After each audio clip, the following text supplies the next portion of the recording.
তিনটি কাজের শাস্তি আল্লাহ রাব্বুল আলামিন দুনিয়াতেই দিবেন। নাম্বার 1, পিতামাতার অবাধ্য হলে। আপনি যদি পিতামাতার অবাধ্য হন, পিতামাতাকে কষ্ট দেন, তাহলে আল্লাহ রাব্বুল আলামিন এটা কখনো বরদাস্ত করতে পারেন না।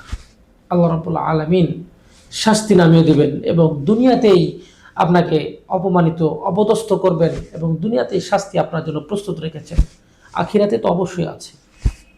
নাম্বার 2, যদি আপনি আত্মীয়তা ছিন্ন করেন, আপনার রিলেটেড আত্মীয় স্বজন যারা আছে কোনো কারণে তুচ্ছ ঘটনাকে কেন্দ্র করে আপনি তার সাথে সম্পর্ক ছিন্ন করলেন, লা ইয়াদখুলুল জান্নাহ কাতি'।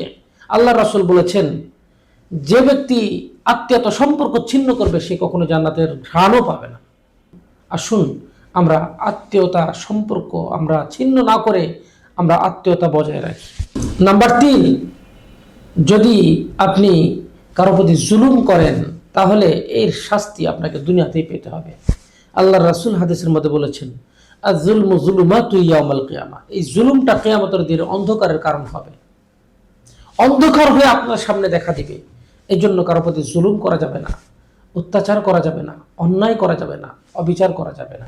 তাই আসুন আমরা এমন কোনো পাপ না করি যেটা শাস্তি আল্লাহ রাব্বুল আলামিন আমাদেরকে দুনিয়াতেই দিয়ে দেন।